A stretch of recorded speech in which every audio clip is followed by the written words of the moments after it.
Hi everyone, Jocelyn Andersen here. I would like to spend a few minutes talking to you about God and women. And I have a question.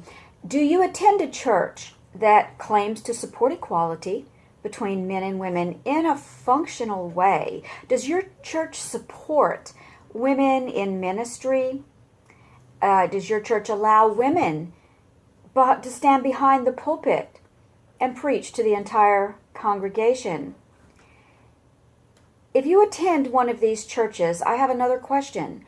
Does the inner circle of leadership in your church represent the congregation, or should I say, is representative of the congregation in terms of gender? Are both men and women on the board of directors at your church? Are both men and women represented somewhat equally in the inner circles of leadership in your church? Or does it seem that women are allowed to preach, women are allowed to teach, women are allowed to speak, but when it comes to the department heads, to those making the decisions for the future of the ministry, that seems to be primarily those seats, so to speak, would be filled by men rather than women, or more men than women. I have a suggestion as to why this might be. Not because God calls more men than women into ministry. I don't believe that. I would posit that it is culture rather than calling that produces this disparity in the numbers between men and women in leadership in our churches. Membership versus leadership. You know, in most churches, women make up the larger percentage of the membership. Women make up the larger percentage of the volunteers. Women do so much in these churches, and yet they are not representative in equitably in leadership. So I have a thought on this. I believe it is time to end the narrative of let's start allowing women to lead. Honestly, allow women to lead. If God calls a woman to lead, she should not only be allowed or permitted to lead, she should be expected to lead. Is your church, or if you're a pastor, are you expecting the women in your church to lead, as well as the men who are called to lead? Are you making space for the women God has called in your congregation to lead? Are you encouraging the girls and the women to heed that calling, to act on that calling? Not hide from it, not become confused by it, not deny it for sure, or try to fulfill it in some gender acceptable manner.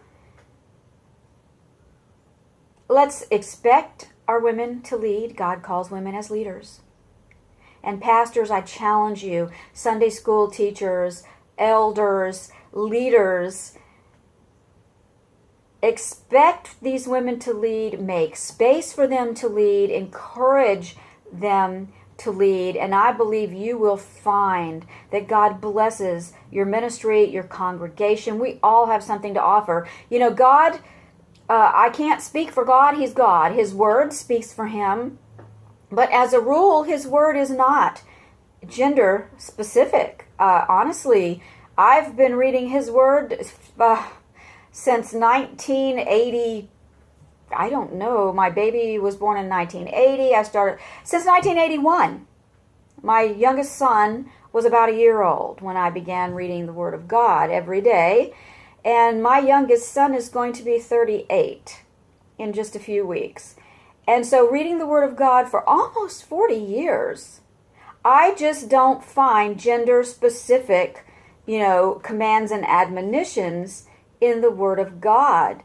His word is written to his people. There are some. Now, I don't say Jocelyn Andersen says there's no gender. There are. Husbands are told to love wives. We won't get into this hupatasso discussion right now, but I did write a blog about hupatasso, and I'm going to do another one on that hupo word and what it means. So if I lose your connection here, if the video stops, I'm limited, I think, to about 12 minutes, 15 minutes on this. This is a video which is also going to air as an audio on my hungryheartsradio.com. I'm Jocelyn Andersen with hungryheartsministries.faith. If you lose me, go to my website. It's a hub. It has all of my links, blogs, videos, audios, books, everything that that I have out. And so there are some gender specific scriptures, so don't say that I never said that. However, when it comes to how we treat each other, when it comes to ministry, who is called, who is not called, who can preach, who cannot preach, who can lead, who cannot, there are no gender specific scriptures addressing that. Those are completely man-made. And I mean that literally. My Christian brothers, I love you. I have nothing against men at all. I have 3 sons. I honor them. I love them. I raised them to be respectful to all people.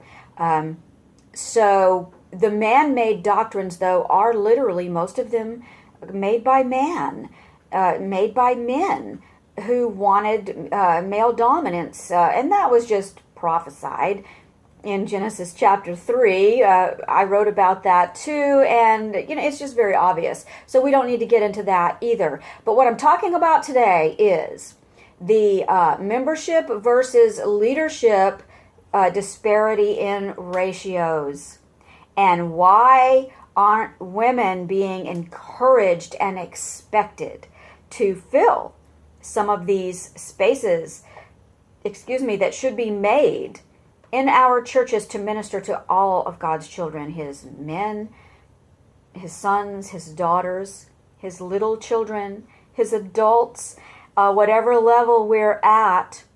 Let's make that space for all of his children to be obedient, to not be ashamed of that calling, and never, never be ashamed of the gospel of Jesus Christ. For it is the power of God unto salvation.